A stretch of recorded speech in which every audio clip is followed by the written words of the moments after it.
mention.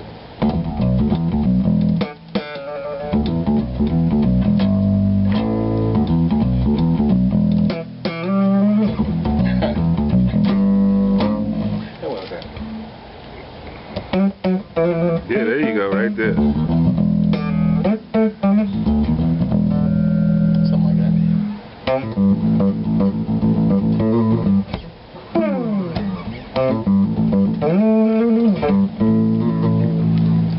Warm my hands up. I haven't learned that triplet thing yet, man. With Victor and them? I'm gonna learn from my students though. That something like that's going on. I'm still leaning a little more toward the Larry Graham. That's me too, man.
God, man.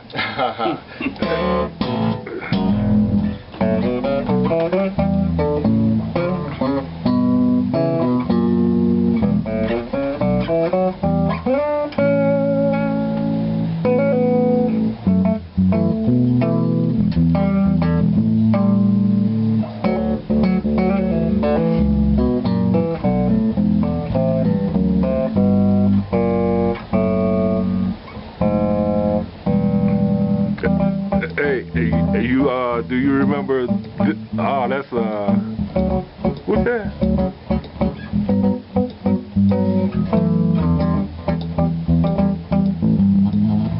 Robin Thicke, yeah. Lost Without You. Yeah. Hey, do you remember This Must Be Heaven, man? The bass line for This Must Be Heaven. I remember being in B. Come on, that's one of my favorite songs that you did. Yeah. That's how you do it right there? Oh, okay.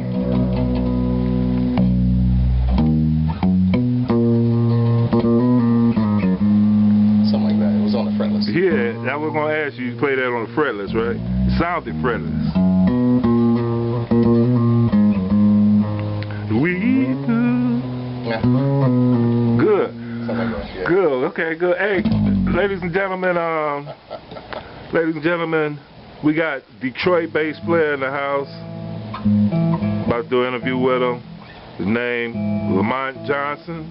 I'm sure he goes by a few other names. What other names you go by? I was an EL at one time. Brainstorm called me Strong. But Lamont Johnson's right. Lamont Johnson, bass extraordinaire, unsung bass player, melodic approach since I heard him back in '77, '78. And the funny thing is, we got some bass players in the house with us. We got bass player Roy Edwards. He say he called himself a wannabe. We got Bill again. Bill Peterson, another bass player. And then we got James Williams, no relation. We probably from the same plantation. James, Bill, and Roy, these three are my students, and we here to, I'm a student myself, by the way. We here to learn something from the master, Lamont Johnson. Yes, the master, come on now. I got some questions I want to ask you, man, for these Detroit bass players. I always like to start with asking you stuff like, when did you first pick up the bass guitar? Now, if you want to throw some years in there, I'm good with that. If you just want to, you know, make it ambiguous, I'm good with that too. When did you start playing bass? How old were you? About 15. You started when you was 15 years old. You want to tell us when that was? Oh yeah, early 60s. Early 60s you started playing? I'm sorry, early 70s, man. I'm making myself older than I am. Born in 55, brother. So you started playing 15 years old? Yeah. And why? Why did you pick up the bass guitar? Willie Weeks. Willie Weeks with the... With Donny Hathaway. Oh, okay. What was it? Everything is Everything? Uh-huh. Everybody was playing that song at that time. Did you play any instruments before the bass, or was this your first one? I played at. I still play at a lot of instruments. Uh-huh. And Sequence is my friend. Okay, good, yeah. Just slow it down, play whatever you want to play. And then speed it back up? Speed back up, you sound good. See that's keeping it real. I think everybody do that sometimes. But they don't tell you. Right. So started playing bass at 15, and Willie Weeks was the light bulb that made you say you want to play bass? Prior to that, I will be honest, I tried playing guitar first. Mm-hmm. I never learned how to tune the guitar. I had all E's, and I literally would go out and do a couple cabarets, and this is how I did my gig. With my finger across, and I'd either pluck the first and the fourth string, or either the first and the sixth string, and I'm playing Wendy. You know, yeah, that's funny. Cause I think back on it, I was crazy. But I had these huge calluses on my fingers. It got strong, and hey, I worked. It worked, yeah. It worked. And then I was always afraid of chords. I still don't dabble in them that much, but the guitar, tiny strings, bulky fingers, the bass was a perfect fit. Mm-hmm. So you picked that bass up and you ran with it. Who taught you how to play? How did you learn how to play the bass? Self-taught, man. Self-taught? Self-taught, yeah. And that's, I grew up in Hamtramck, so I call it Polish funk. So I wasn't around a bunch of people, you know, and to be influenced by anybody. So it helped me to be a little more unique. I always tell my students to be the best. The best way to be the best, the easiest way to be the best, is to be unique. Mm-hmm. You're the only one. Right. Okay. So after picking that bass up and teaching yourself how to play, how did you know that you were gaining or getting better? How did you know that if you were playing in tune and stuff? What did you have an ear? Or? I have a tuner, and I have a good ear. I've always had an ear. Actually, I think I have big ears. Okay, good. Even today, I have about 3 songs that I've written, but you can play a pop song on top of the chord charts. Slightly, if you pick up my most recent CD, you'll find a tune. Actually, I did it on Greg Mathis. He's a trumpet, and he's doing a song called Both Sides Now. It's a song by Joni Mitchell. It's a classic by her. Mm-hmm. And if you could actually sing Just My Imagination over the chords. Mm-hmm. And so at one time I was thinking about doing, I don't know if they call it a round or something, where you can have 2 songs going on at the same time, mm-hmm, over the same chords. It puts a different flavor on that particular song.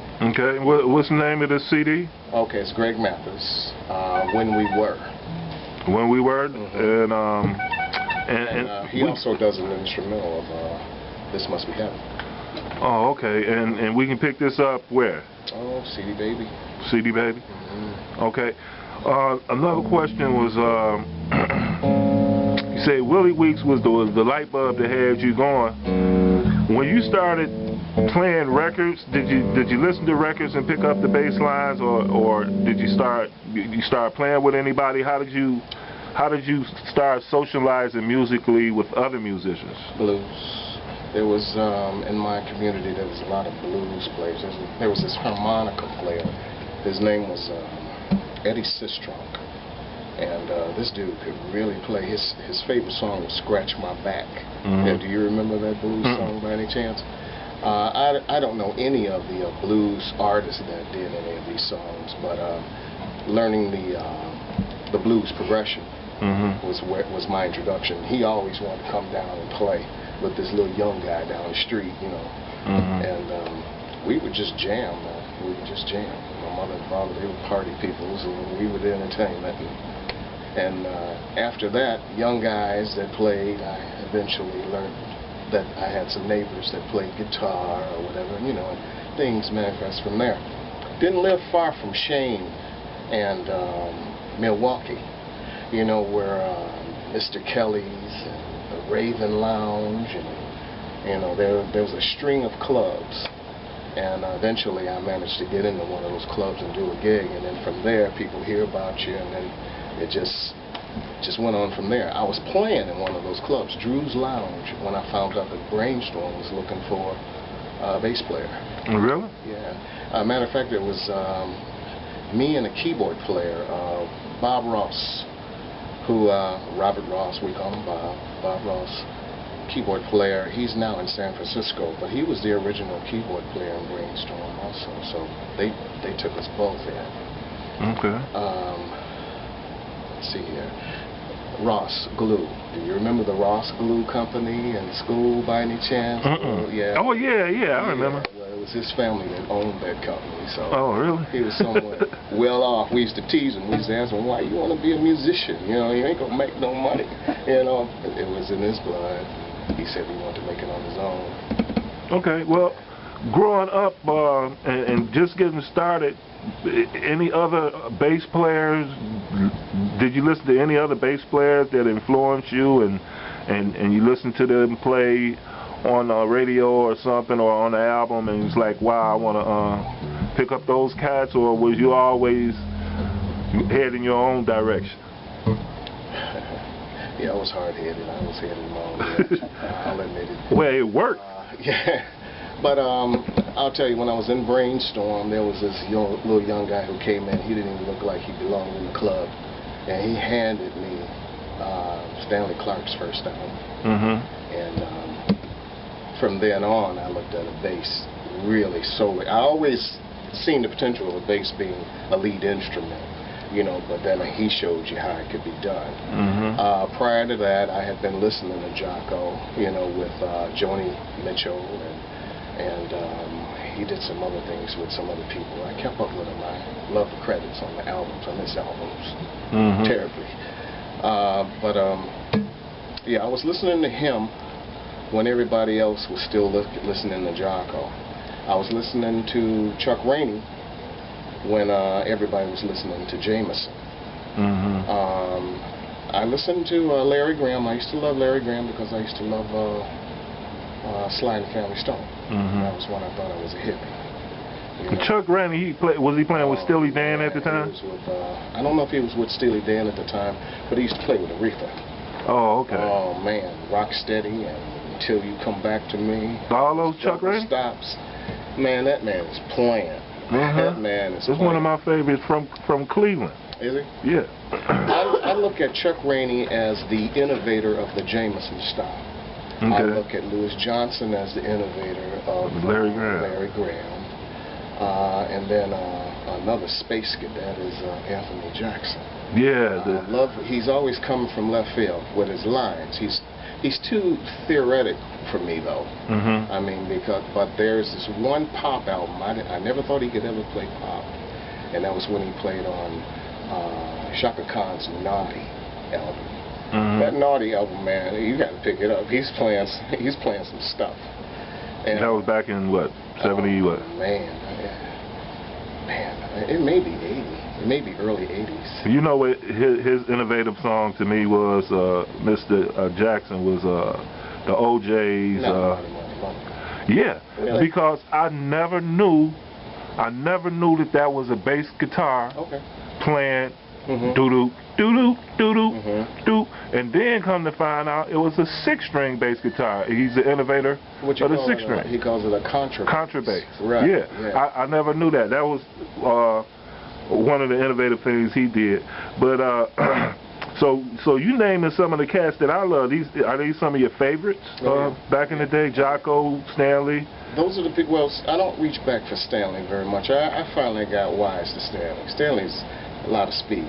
Yeah. And he's got a lot of musical knowledge. But as a bassist, he's another guy who just has his niche. You know, and he's just got a lot of speed. He repeats himself a lot. Right. When he solo. School Days, for one. I used to think that was just the epitome of the greatest bass solo until I finally decided to really listen to it. And he's playing. I ain't gonna try to emulate his speed, but he's playing a riff, man, and he plays it for almost 1/3 of the solo, you know. And so and then he goes, you know, and then I love when he goes, you know, that little. It sounds like an elephant, right? You know, but no, it's a place for him too. I mean, oh yeah, he's one of the best. He's an innovator for sure.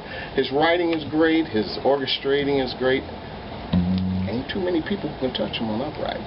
Oh man, have you seen him thump on the upright? Yes. I've seen him thump on the upright. I was like, this can't be real, you know. He's a good person too. So who else? We still trying to go chronologically. We still back in the 70s and stuff. Anybody else back those? What I would have to now say, when you joined Brainstorm and you guys was blowing up with that #1 hit here in Detroit. I know it was #1 here in Detroit. I don't know what it did in the nation, but I know that I saw you guys on Soul Train and stuff, and you guys were playing all over the world. My game. Yeah, that disco. Yeah. But check it out. So who? Any contemporary favorites during that time? You know, like one of my, I guess, during that time, those Thump Boys started coming out. Like the guy who did Glide. I forget his name. I love talked all about that him. 70s stuff. Yeah, all of them boys was talking about. Who was your contemporary? I never did learn any of that stuff, man. Because we had to learn from you. That's why. Well, you can say that. Those dudes were killing it. Now there is one individual that reaches out, shouts out at me every now and then, and he's gonna kill me because I can't remember his name right now. Who he play with? He's gonna get me. I'm gonna have to call you, baby. Okay, so let's move Play up. with pleasure. Nate. Oh, okay. Okay. I remember that group. Yes. Little does he know, or little did he know, he was listening to me and I was listening to him. And I came up with a style. Everybody deadens their strings with the palm. I don't know if Marcus Miller started it or whoever, but I have my own way of doing it. Remember back in the day when I was playing the guitar, the Wes Montgomery thing? Well, it's no problem for me to do this. Okay. Oh, wow. So what I'm doing is I'm slaving this finger again. Here I am, 56 years old, and I'm still doing this. Right. You know, but I'm deadening with these 3 strings.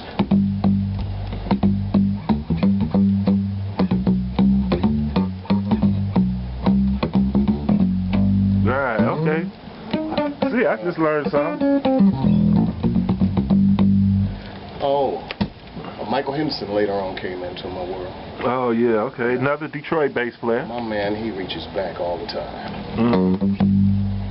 You know, instead of reaching for the top octave, he's going back for the lower octave. You need to listen to him. There's one song that will just totally amaze you if you're into dissecting. And that song is called Gingy. It's spelled with a D. D-I-N-D-I. Gene Carnes singing. He's playing bass, and it's on a Norman Connor's album, Saturday Night Special.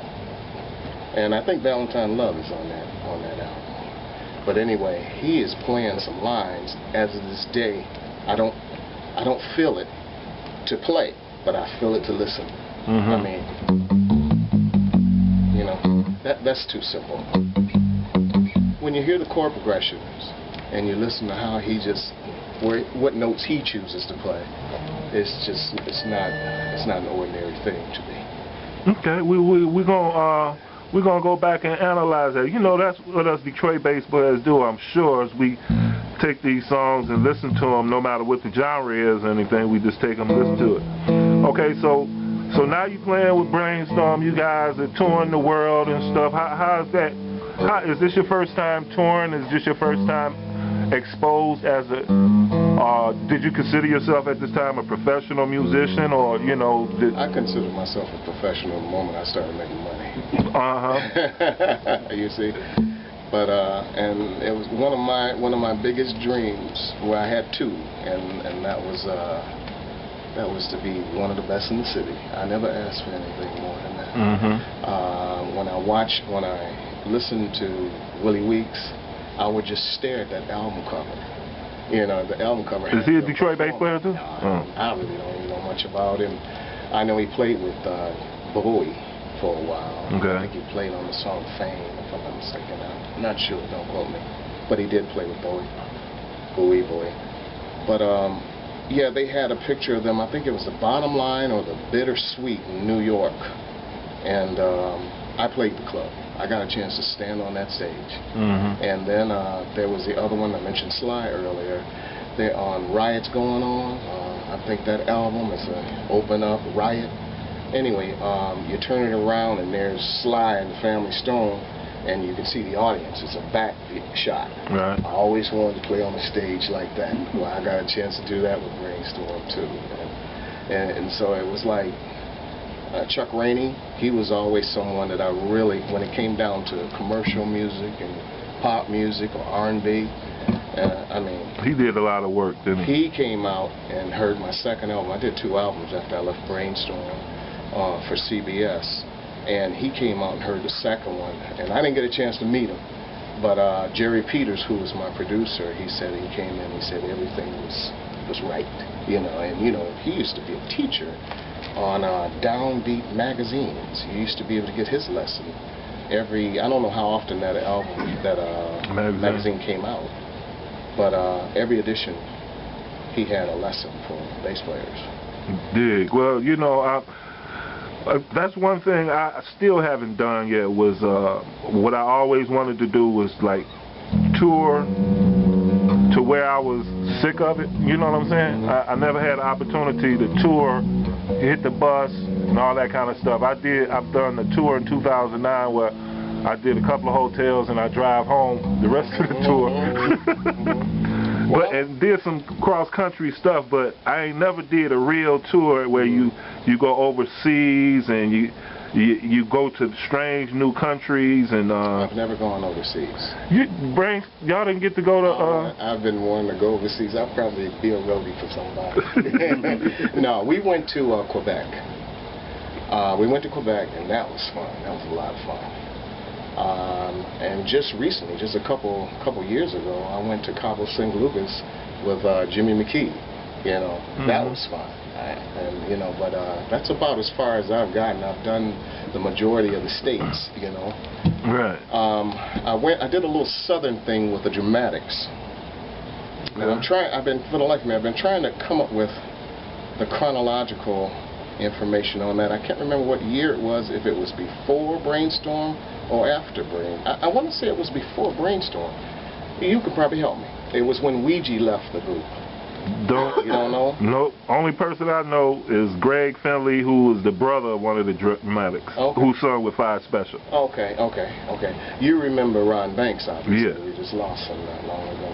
Well, they split up. There were 2 Dramatics. Ron took one, Ouija took the other one. Well, T Money, he went on with Ouija, Tony Green, and they took me on. I went on with Ron Banks. L.J. Reynolds took Ouija's place. And boy, that was some funny stuff. I used to joke with him all the time, tell him how he looked like a man with Tourette's. You know, I mean, because you know they do a lot of steps and everything, and he's a very passionate singer, man. And he'd be over in the corner, and he's doing his steps and shouting out and everything. And if you didn't know he was a singer, you'd think there was something wrong with this guy, you know. And but he went out there. We were in South Carolina or North Carolina, I can't remember which. But he went out there and they tore it up. I mean, of course they were the headliners, but he was a new guy in town, a man who delivered. He's been there ever since. Found out later he was a bass player too. Oh yeah? Wow, I didn't know that. Let's move up a little bit. Well, you just mentioned some posthumous people. One thing that I liked was I was just watching it the other day. You guys on Soul Train and stuff. What was that like, man, hanging out with Don Cornelius, doing a couple of songs, and him coming up to interview you with that deep voice? We just lost him not too long ago. What was it like working out there on Soul Train? That's, you know, that was the show. I mean, but I was in a 9-piece band. I was always in the back, but I was very determined to be heard. You know, and I've always liked that. I'm actually shy. Oh, yeah? You know, when I recorded my 2 albums, I'll let everybody know that I didn't know whether or not I wanted to hit or not. Right. Because the idea of having to walk from one side to the other stage to the other side of the stage and handle, I wanted to be successful, so it had to be a whole lot of people out there. You know, and that means that I would have had to entertain all these people. And so for a long time, I had to figure out how I was going to display myself if I had been a success with that particular project, and I would have put a band together. I always liked cool in the game. I always thought my man out front was cool. For a long time I used to think that he was cool. And then there was Teddy Pendergrass, Harold Melvin. A lot of people thought Teddy Pendergrass was Harold Melvin. You know, well, see, that's the way I would have sold myself. Somebody out there would have went on out there, because I ain't worried about all that. Right. Just let me play, you know, and make the money. You know, no, songwriting has always been what I've always really wanted to do when it came down to the business, because that's where the money's at. Right, and owning the publishing to that stuff, right? Everybody loves the limelight. I don't care about the limelight. I'll write all your songs and you can go out there and sell them. You know, I like producing. I don't know how I jumped off into that. You didn't ask me about that. Go ahead. But I like the finished product. I like editing. I love editing. Okay, well, so moving up, since we are moving up, what are some of the other stuff you did after? Because look, this is what happened to me after I left Detroit back in the '80s and stuff. I got into my own little world. I even stopped playing the bass for a little while. What kind of stuff did you start doing, man, back in the, what was you doing? You say you producing, name some of the people you produced, wrote songs for, some of the people that you played with, worked with. Well, through the years. Well, through the years, I'm going to just pick them out randomly. Let's see here. I wrote the title cut for Eddie Kendricks, I believe it was his last album, Something More. Michael Henderson, he did one of my songs, Yours Truly, Discreetly. It appears on the In the Nighttime album. I wrote a song that appeared on Night Flight's album.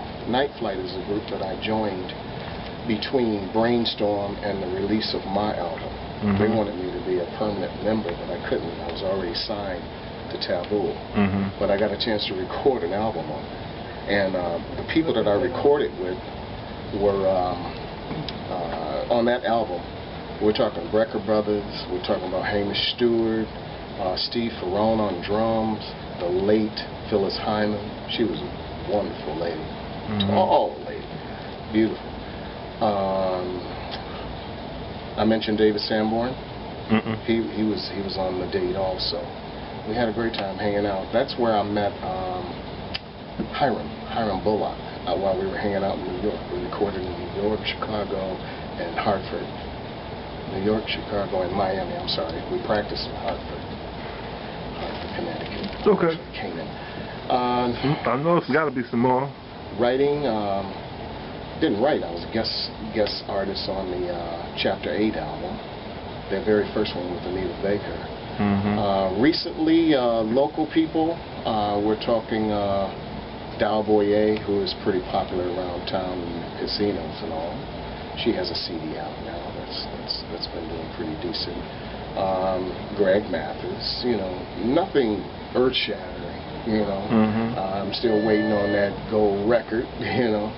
But Brainstorm stuff, obviously. I wrote, let me make sure I get this right.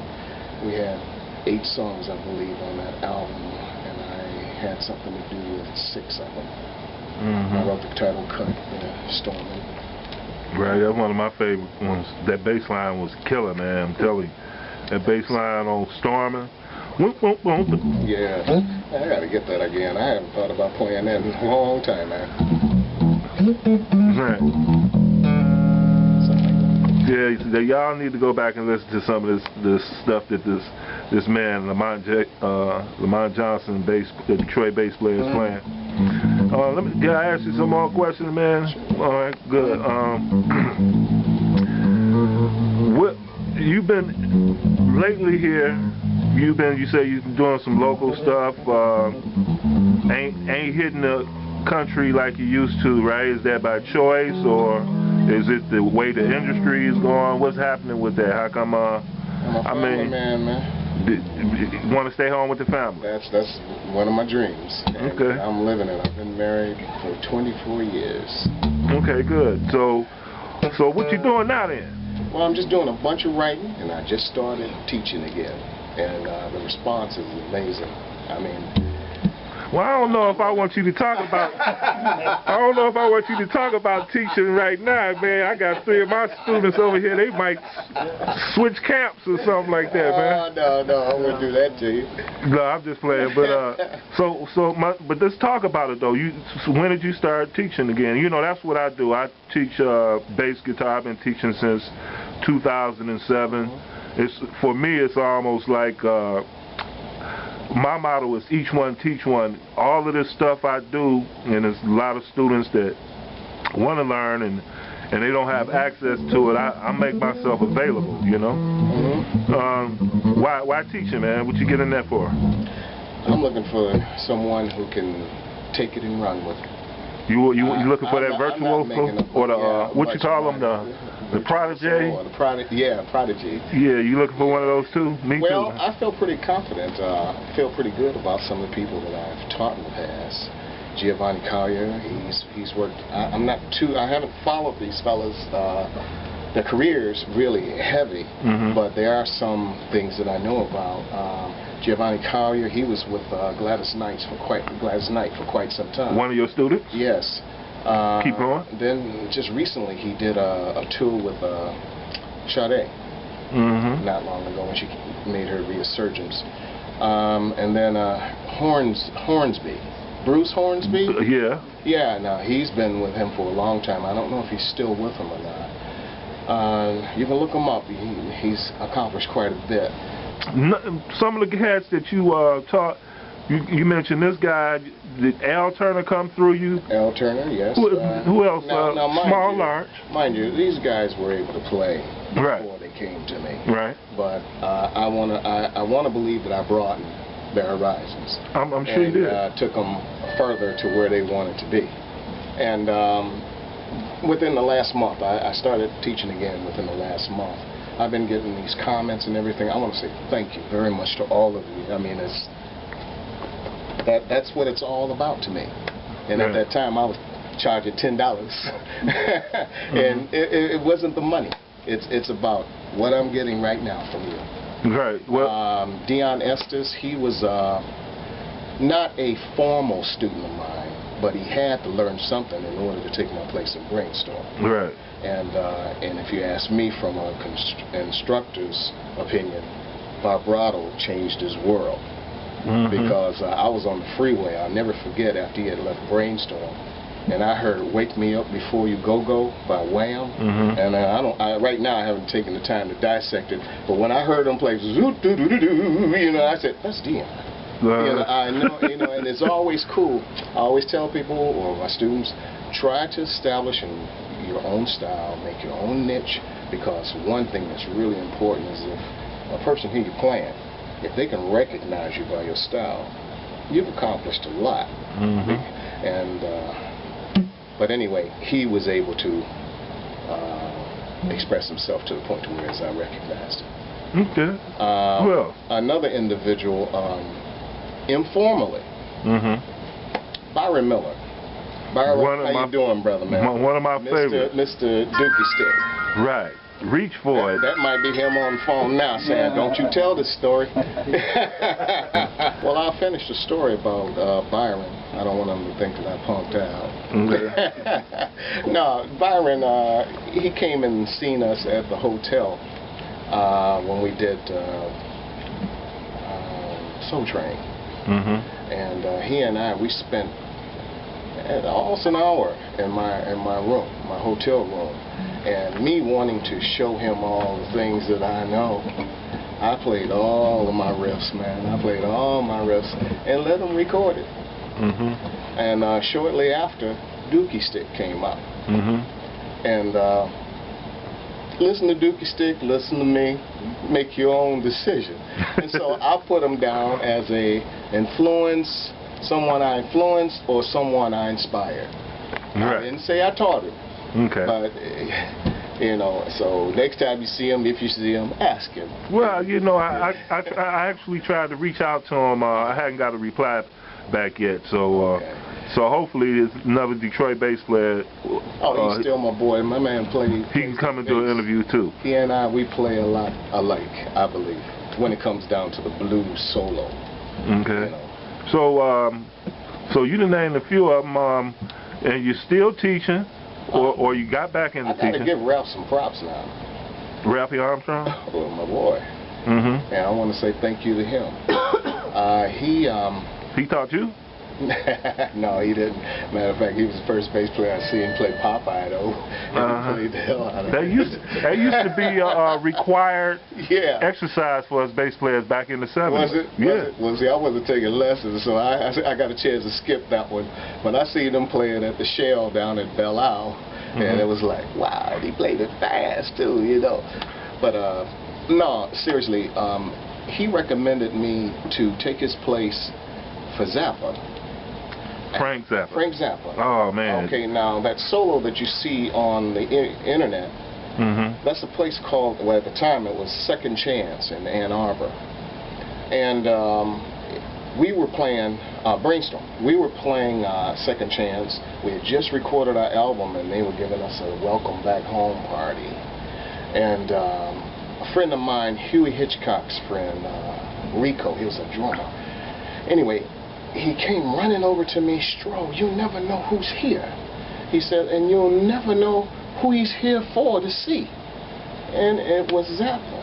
Zappa came to the club to hear me. Ralph had told him about me. And so I went on over, and there he is. You know, while he used to talk, he said, "I will teach." I won't skip where he says, he introduced himself. He didn't have to. And he says, "I would like you to come out to L.A. and play with me. Ralph told me all about you, and I like what you're doing." And I said, I don't read. I know he does. He did a lot of, and he said he'd teach me how to read. And if I didn't like what was going on, he'd just give me a plane ticket back. Well, we had already signed, you know, with Taboo Records. We had already recorded the album, and we're just waiting for it to release so that we can do something with it. And so I had to turn him down. But that was a great opportunity. I often wonder if I would have been funny enough for him, though, because you've got to be a comedian, you know, with his type of show, if you're familiar with his format. Another opportunity that Ralph turned on to me that I took upon, it was a Night Flight group. And I ended up recording that album. And I want to say thanks again, but I got a chance to work with those fine people. And actually, Howard Johnson was in that band. So Fine, Howard Johnson, So Fine. I've been talking to them within the last 30, 60 days about possibly going out on the road. And guess where?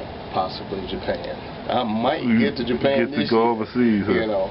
So we'll see what happens with that. But another individual, Kern, he's now with Lady Gaga.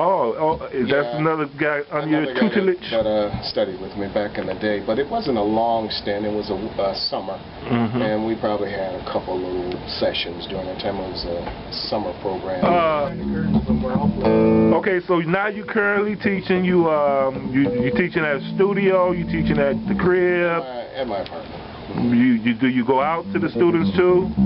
I haven't started, but if they keep coming the way they're coming, I'll probably end up doing house calls. Okay. What can they learn from Lamont Johnson? What's your teaching style? What do you teach? Well, first of all, it's not a one-size-fits-all. It's basically for the individual. You can basically dictate your lesson if you want to, because no one really knows what you need more than you, unless you're new.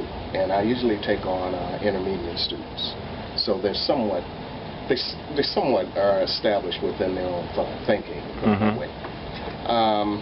Back in the 80s, there was a time I was teaching at least 40 to 60% of the bass players that were out there. During that time, there was a lot of top 40 bands. And I had some guys that would just come to me and they say, "This is our song set. I am so bored. I don't want to quit this band, but I'm getting tired of this." And I said, "Well, pick some songs, and I'll shed a light on how to embellish some of these things." And I liked it because I had a student then that was definitely going to practice, because he was playing those songs every night. We were working 5 and 6 nights a week, 4 and 5 sets a night. And that, by the way, that's what I did after after my album, after my stint with CBS. Instead of hanging around trying to be one of the cats, making $50 in the jazz clubs, I chose to go out there and play top 40. And I was playing pop music, and what I would do is I would treat every song as if I did the session. And it got to the point to where I would try to make it through the night without making a mistake that was obvious enough to make me have to do another take. You know, that was the stipulation. I had one night that I came close, you know, but that was fun within itself, you know, because you're playing the same songs over and over and over, you know. But yeah, as far as getting back to lessons, I have my own finger exercises that I offer, and they're not just scales. I don't dwell a lot on scales. I think I come up with things that are maybe in blues changes, because then we got a multiple approach. You're learning blues, and you're learning the melody actually. Then that solo that's on the internet, I call that a library of licks. Everybody learns that. I call that Stanley's Open Strings. Okay, and then you got your lead lines. Okay, but they won't start out like that. Yeah, I was about to say, I can't do that, man. And see, I got a lazy baby finger when it comes up here, but then somebody else. What you say? You got a lazy what? a lazy pinky? Yeah, woo! Lazy pinky. Yeah. Lazy pinky. Lazy pinky. Well, that's from teaching yourself. Okay, now I do work it in other areas, but when it comes down to soloing and sing lead lines, I'm gonna tell you, man, when you try to play and incorporate this thing, I mean, unless you are really in tune, and you're trained, it will take away from your funk, your expression. I know. He tell me that all the time. Okay, I mean, you become stiff. I love the way Petitucci plays, excuse me, but he's very scale oriented. Right. And when he plays his melodies, I can tell he's using all his fingers, and he doesn't slide or vibrato when he should be pulling. Right, I know exactly what you said.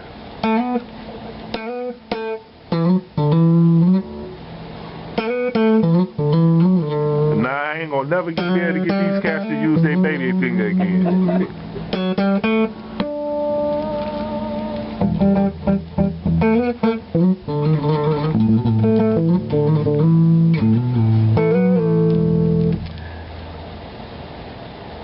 Miller. He is the man. Yep. Now, from an instructor standpoint, he is the, how can I say it? He offers the most out of all the bass players right there that I'm familiar with right now. He's got so much dimension. He's the full bass player. Now, there's guys who can pop better. There's guys who can do the fingering and all of that. Tapping stuff. You know, yeah, but he can do that, and he can do enough of it to say, that's in my arsenal, that's in my pocket. I'll pull it out when I need it. Do all the things he does. He's commercial. He can sing, and I love his cool. My man Miles taught him well. Right. Yeah, but yeah, and then he has his own tone. And it's unmistakable. You know, so he's covering all the angles. Victor, he's a dazzler. Yeah, he's the new Jocko when it comes down to dazzling and then being innovative. But my preference would be Jocko still, as of this day, because his melodic, that man, he'd get inside the chords, inside the melody, and still has a presence, and he made some of the plainest music pretty. I mean, his tone too, that had a lot to do with it too, you know, but just the way he looked at melodies and the way he heard melodies, you know. I don't know if you listen to very much of Joni Mitchell. No. In the past, you should. I have a DVD with him playing with her, and Lyle Mays on keyboards, keyboardist for Pat Metheny. Those dudes, man, they're sounding great. Eli Ellis, the percussionist for Jocko, he's playing drums on this thing. But anyway, getting back to the lessons. Your fretboard, I have these drills. You should know all your notes, you know. All of them? Man, what's up here is up here. This is the danger point here. You should know where they are, you know. And then double stops. Back in the day, I used to do a lot of sessions, and all they would do would give you these little chord charts, and there was no notation. And by the way, I don't read notation. And reason why they would hire me is because I had all these little tricks that I had learned from Chuck Rainey. Came up with things that because a lot of people would just play them, you know, well, about, and then if you have an open string to go with that,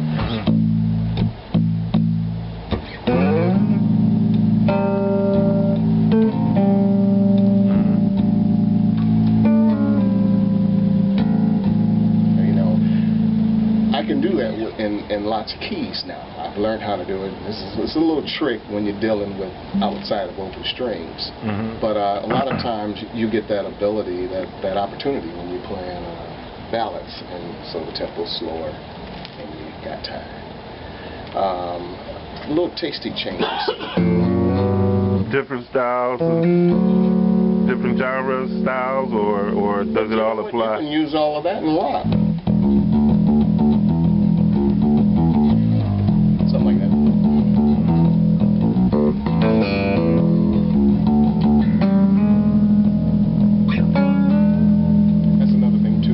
Seventh chords, dominant seventh chords.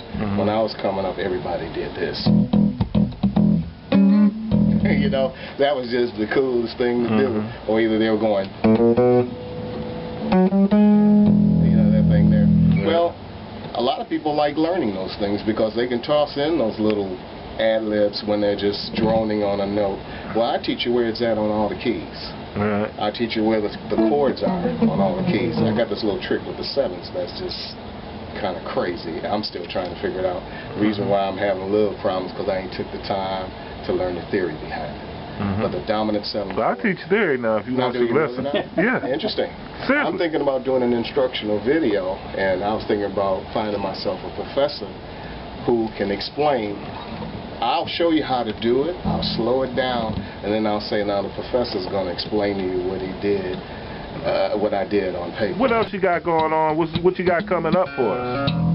Well, like I said, I'm in the process of putting together little links and things that I think that would be helpful for an instructional video. Mm-hmm. And it actually crossed my mind about a week ago, being that you got this big pool of bass players and Detroit bass players page, to pull from that group and possibly put together a CD and let everybody do a part. And man, that would be beautiful. And I would even, post this. Don't edit this. This is my idea.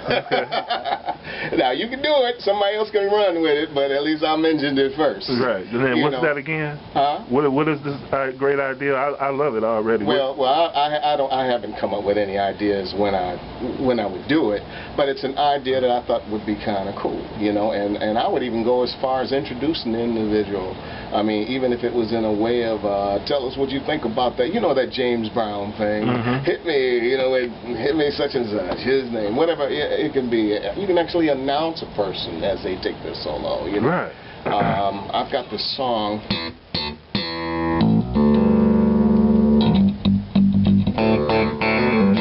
Sort of like a Jeff Beck influence song, and it's got a rock and roll groove, and if everybody just played 4 bars, took a solo, and then the next, and then you just name off the individual coming up, and I could probably in one song knock out 24 bass players. Right, yeah, that's a wonderful idea, man. I hope it comes to fruition. Yeah. There's something else. A fellow of mine, he's into the fighting game. He does apparel for fighters. He has 2 fighters, Fortune 500, and then he's also a bass player too. He'll be coming along. He's past student of mine.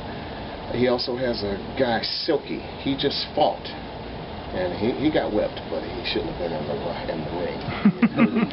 he had just come out of a cast 2 weeks ago, and it was too soon. His manager was hungry. But anyway, to make a long story short, he was thinking about a competition for bass players, and he wanted to handle it like a boxing card. Okay. Or either he's just kicking the idea around, or either like a pageant, beauty pageant, or whatever it is, different different segments, like they have the little bathing suit, they got the talent category. Oh, the tappers, the thumpers. Right, the tappers, the thumpers, even a category, competition for electric and a competition for upwriters. And then you can join them both if you play them both. And he's touring around with something like that. He's got to figure out how much money he wants to give away along with a trophy. Well, what else you might be working on? The other thing was basically having 2 bass players in a ring, literally in a boxing ring, and you got your coach, and you actually have a few rounds, and you just toss your best stuff out. You answer the other guys. Oh, okay. And you just be there and be ready with your tricks. Right, that sounds cool. You can tap, you can pop, you can play, you can even have your upright there too, But the other guy has the response. Female basses, what do you think about those? You got any out there that? I love Esperanza. That girl. Now I'd like to see where she's at in 5 years. Right. I mean, she's beautiful.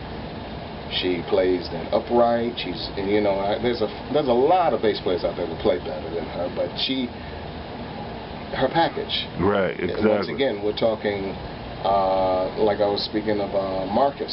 There's a lot of guys out there that play better than Marcus. But it depends on what you're looking at, and if you want that package.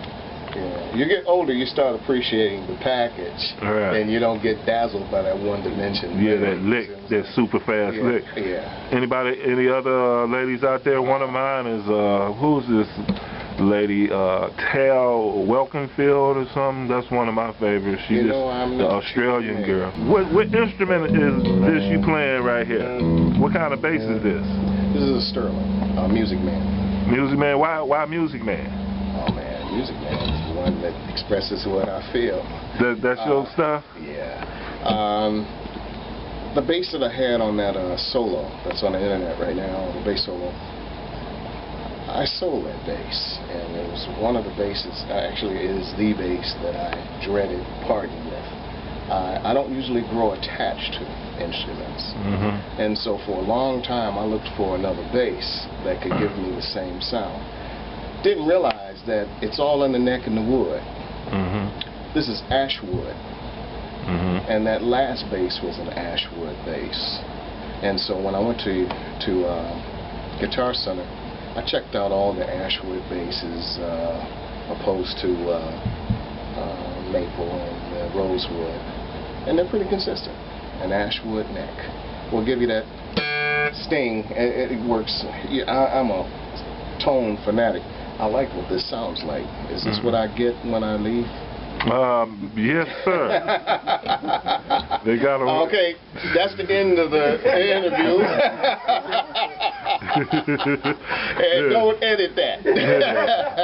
I'm sorry, I got witness. He said, yes, sir. Yeah. No, I got to get myself an amp. That's why I refuse to discuss my gear. Other than my little practice amp that I have, it's a little Fender, and it gives me everything I need in my apartment. Right. But I'll be coming to all of you, asking you what I should buy if I should go on the road with Night Flight. Or if you get fortunate like some of these cats, you get the endorsement deal. That's, you know, I'm still looking for endorsement. I still don't know how that works. Me either. Man, this is 2012. You still only got 4 strings. That's all I need, baby. That's all you need to get the job done. You didn't. Did you try the 5s? Did you try the 6s? The 5 is confusing to me. I like the 5 in the studio when I'm doing a ballad. Okay, I'll reach down for that B every now and then. Right. But when it comes down to funk or just really totally expressing what I'm about, they get in the way. Just don't need they actually in the way. And I'll be honest with you, I used to tell my students way before 5 and 6 were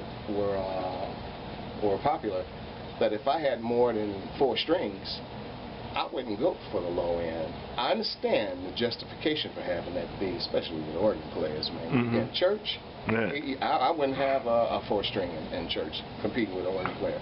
But other than that, I'd make them a C and an F. The high C and deal with the top end. That'll expand my solo technique, you know.